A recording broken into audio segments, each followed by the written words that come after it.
G5 schools are just trying to survive. Welcome to episode 372 of College Football's Peek Around the Corner with your host, Greg Pflugar. We cover everything in college football because we love everything in college football. And if you do as well, please subscribe to our channel. Smash the like button if you like our content. Share the video with your family and friends. Ross Dellenger, Yahoo Sports, puts out an article just now this morning, February 19th, this Monday morning, talking about G5 schools trying to survive in this ever-changing college football landscape. We will provide a link in the description. We're not going to go through the article. Please read the whole thing. It brings up a lot of great subjects. Holy smokes. But we're just going to bring up a few bullet points here in this article. Let's not waste any more time. The already historically disadvantaged from brand and budget perspectives. The programs in the group of five are now struggling to compete with their bigger brothers in compensating players. Power 5 programs equipped with an average of 5 times more NIL cash are outbidding group of 5 schools to take their best players, pillaging rosters of returning all-conference athletes and transforming FBS football lower subdivision into, well, a farm system, a minor league. We are a farm system, said Liberty coach Jamie Chadwell. No matter who you are, you're going to have to try hard to hold on to your top players. That gets taxing.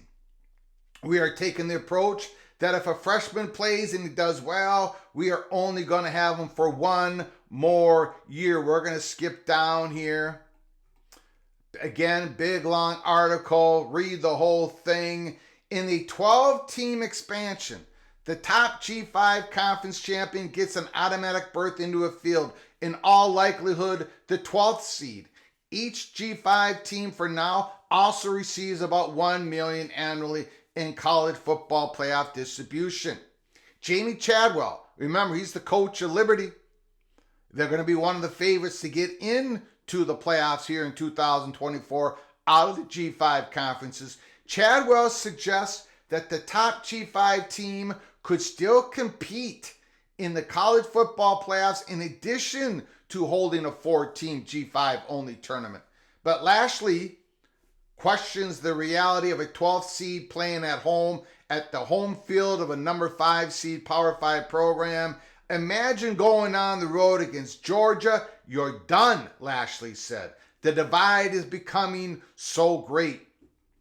That said, many schools, even within the Power 5 upper tier, are finding trouble in retaining players. A lot of us know that, right? Us fans who are not Michigan, Ohio State, Alabama, Georgia, most of us understand that the Power 5, a lot of us are just a farm system for the big helmet schools, the top brand schools in the sport that we love. Alabama lost its top safety, offensive tackle, and receiver to Ohio State. So even Alabama lost some schools when they lost some great players when they lost Nick Saban. Texas A&M lost his prized defensive tackle and receiver. Ole Miss lost his top running back, Judkins, to Ohio State. Even Georgia lost 2 players. It's all levels, said Georgia Southern Clay Helton, the former coach at USC. This is my 30th year of college football. The responsibility of the head coach has changed dramatically. You're recruiting the players on your team. Now more than ever, there's more administrative duties to raise funds. You've seen some guys make lifestyle decisions rather than being a CEO of a major corporation. In an interview with CBS Sports Network, Hafley explained that his move from Boston College to the NFL was basically about a return to coaching more football and less roster management. He equated his job as a college head coach to a general manager. You're trying to manage the cap. You don't really know what the cap is. And now you're just fundraising. It seems like that's all the head coaches are doing. But despite all the revenue differences, there are examples each season of a group of 5 teams competing with those from the Power 5.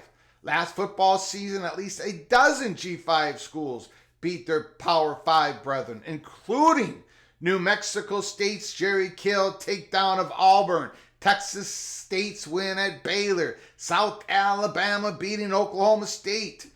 This is interesting now. This is the PATC money shot of the article. Helton shoots down talk of a G5 only playoff and believes that the automatic spot for a Group of 5 champion will make the G5 stronger and more attractive to players. Hall, meanwhile, points to the operations at the Division II level, where he spent more than a decade as a coach.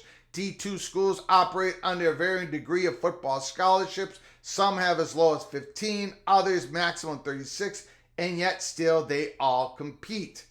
People are worried about the Power 5 teams breaking away, and they'll get all the best players, Hall said. The best players are going there anyway. Only 11 can play at a time. Kids want to play. Kids want to play. However, the separation between the Power 5 and the G5 is happening both on a granular level, NIL recruiting, and on a global level. Many within the Group of 5 are worried at some point Power 5 programs will limit or completely stop the amount of football games they play against the lower subdivisions, matchups that generate 1 to 2 million for G5 schools. Such changes could lead the Group of 5 further behind. Realignment has weakened its ranks already. The G5's top revenue producing football programs of the past year, Cincinnati, UCF, and Houston, now all compete in the Power 5. Many within the industry believe eventually more schools, G5 and P5, could be left behind by some of the richest programs in the sport. Either they cannot afford or refuse to join whatever future athletic compensation model is adopted by the college football top hierarchy. And we can go on and on. You can read the whole article, but I think you get the gist of it. G5 schools are just trying to survive. There's differences in opinion on what the G5 schools should do, not just within the G5 coaching ranks and administration ranks, but within the PATC community. I believe it would be best for the G5 schools to do whatever they can to hang on to that automatic playoff spot. They've always been the farm system of other schools. Now more than ever because of the transfer rules, NIL, and all that stuff. So they've always been that, right?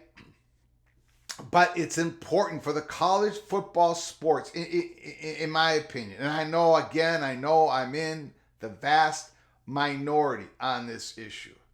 But I think it's important that the G5 schools get that playoff money.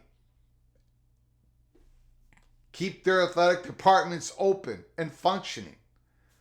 To have those football programs revitalized every single year, be able to pay their bills, because student athletes are filling these rosters. Some of them can play in the Power 5. Some of them eventually become NFL players. This is the opportunity that they need to play, just to play football, to get their scholarship, to go to school, to graduate, and possibly go to a Power 5 school at a later date in their career, college football career, to play against a higher level competition, to get looked at from NFL scouts more than ever.